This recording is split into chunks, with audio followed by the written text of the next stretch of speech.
Alors, vous savez que j'avais l'intention de vous aider à voir clair dans la manière de traiter un travail à la manière de. J'ai manqué de temps et donc c'est maintenant que je vous livre a posteriori, et je vous prie de m'en excuser, les quelques conseils que j'aurais pu vous donner avant si j'avais eu l'occasion de le faire. Alors voilà ce qu'auraient été mes conseils. Mes conseils auraient été de dire, puisque le jeu consiste à faire quelque chose qui ait l'air d'être du Klimt, il faut que je picore dans Klimt ce qui est le plus caractéristique, mais que je me limite à certains choix. Car si on veut tout caser, on obtient quelque chose qui n'a plus de cohérence, car Klimt avait des styles différents.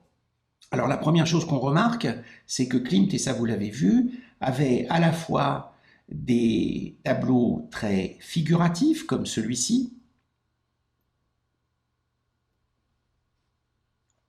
où on est presque académique, ou comme celui-ci, des choses plus lâchées, plus originales dans le traité, sans être complètement le Klimt décoratif que nous connaissons, et du Klimt très caractéristique comme celui-ci, ou peut-être encore plus comme celui-ci.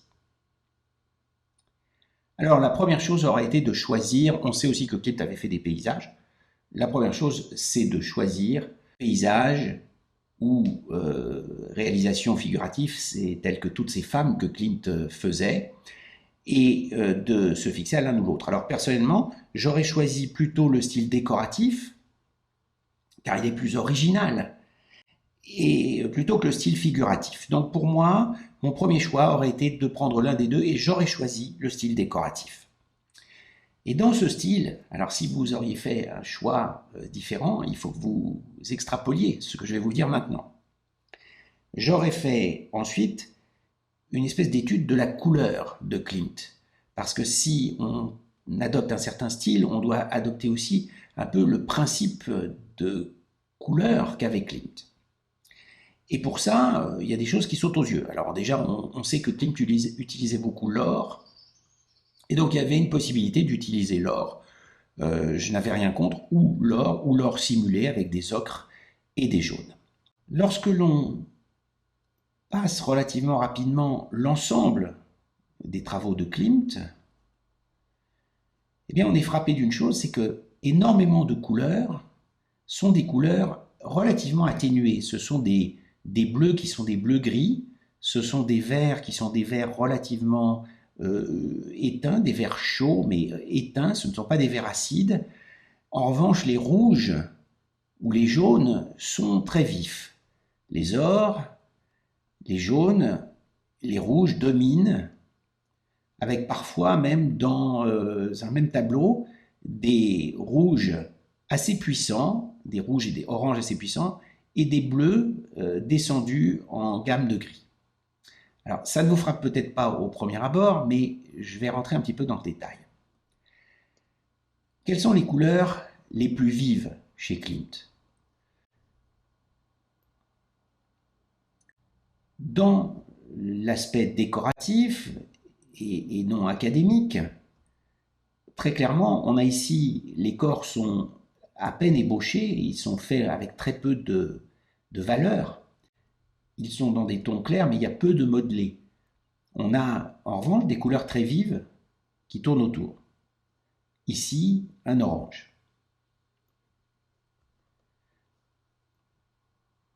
Ici, les couleurs les plus puissantes, à l'exception de quelques rares touches de violet, très très peu dans le tableau, ce sont les oranges et les rouges qui dominent. C'est encore plus flagrant ici,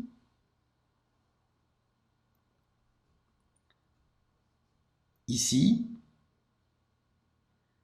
avec quelques touches de bleu vif et fort, mais quelques touches seulement, et toujours diminuées. Vous voyez que si vous regardez en détail ce bleu, ce n'est pas un bleu pur, ce n'est pas un aplat. On a une certaine transparence du fond qui ressort. Ici, rouge et jaune encore, donc pour moi, il paraît évident que ça aurait été le rouge et le jaune que j'aurais mis en avant. Et pour contraster avec ce rouge et ce jaune, j'aurais sans aucun doute utilisé un vert assombri comme celui-ci. Ce vert qu'on retrouve dans plusieurs tableaux de Klimt, on en retrouve ici, ce vert jaune, donc un vert chaud. Donc dans l'ensemble, c'est très chaud, ou bien on est dans des gris. Évidemment, ce n'est pas une grande découverte que de dire que Klimt a peint énormément de femmes, et donc ça se prêtait particulièrement à l'allégorie d'une saison. Donc que 85% des personnes ayant participé au concours aient représenté une ou plusieurs femmes me semblait tout à fait normal, et j'en aurais certainement fait autant. D'autant que le sujet disait figuratif et décoratif. J'avais même dit hautement décoratif, pour bien préciser qu'il fallait qu'il y ait un aspect décor et décoratif à la réalisation qui devait même prédominer sur l'aspect figuratif, c'est-à-dire sur la scène. Ça ne veut pas dire qu'il ne devait pas y avoir une scène figurative ou une partie figurative. Ça veut dire simplement que, au premier abord, à une certaine distance, on devait, c'est le cas de ce tableau ici, vous le voyez en petit, et on voit que c'est d'abord décoratif, et puis, si on l'agrandit, on s'aperçoit qu'il y a quand même une femme ici, donc un personnage, et que c'est aussi figuratif. Regardez bien comme la robe, ici, est faite comme un découpage. La robe ne suit pas la forme du corps. Vous avez la même chose dans la plupart des tableaux de Klimt. Regardez ici, les vêtements ne suivent pas la forme du corps. Et regardez également comment les bras sont articulés avec des angles. On va revenir à cette question-là. Donc je résume, j'aurais choisi un style décoratif plutôt que académique, un style très Klimt. J'aurais choisi des couleurs vives pour les couleurs chaudes et quelques couleurs plus froides ou plus grisées ou plus atténuées pour les couleurs autres que les jaunes et les rouges. J'aurais représenté une femme sans aucun doute, et j'aurais aussi choisi de rapporter dans mon tableau un certain nombre de choses figurant dans les manies de Klimt. Alors, déjà, une chose que vous avez été très peu nombreux à remarquer, c'est le problème des articulations chez Klimt et des désarticulations, on peut presque dire. Regardez, dans presque tous les tableaux, regardez comment ce cou et ces deux coups sont à angle droit par rapport au dos, ce qui n'est pas une position très facile à voir. Regardez comment ici, cette main est pliée avec un angle droit, celle-ci qui est retournée presque complètement. Regardez aussi comment les coiffures sont parfois uniquement des aplats de noir, des formes sans détail aucun de la chevelure. On va en regarder d'autres pour voir si ça se confirme ailleurs. Alors, je parlais de désarticulation. Regardez cette main. Regardez celle-ci. Regardez les doigts. Regardez comme ces positions sont relativement peu naturelles et même crispées. Regardez la torsion du cou ici. Regardez les pieds, enfin les genoux pliés à angle droit et les orteils qui recroquevillés, enfin plutôt relevés.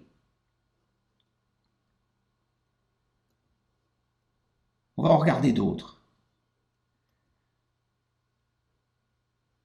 Voilà encore des mains avec des angles très marqués. Regardez ici ce presque carré, cette forme presque carrée du bras. Regardez le bras maigre. Regardez aussi le visage détouré dans des formes de fond et des décors de fond. On retrouve cela à plusieurs endroits, un peu comme ces panneaux dans lesquels on peut passer la tête pour se faire photographier. Vous avez la même chose ici.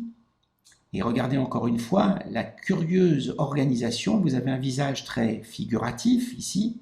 Vous avez ici une forme totalement non réaliste qui est tout à fait plate. Et exceptionnellement pour Klimt, le décor du tissu moule à peu près le corps et tourne à peu près avec le corps. Pas vraiment, puisque vous avez ici des carrés qui ne sont pas ovalisés comme le sont ceux-ci. Je pense que pour ressembler à Klimt, il était bon de faire du décor à plat. En tout cas, c'est le choix que j'aurais fait moi. Vous voyez encore ici un visage réaliste, une coiffure presque uniquement en aplat noir, à peine estompée sur ce bord ici, les articulations avec des angles étonnants et droits, et puis un décor tout à fait plat, une robe dont le décor est complètement plat. Je pense qu'avec ça, on avait déjà une bonne base de réflexion. On va en regarder un autre.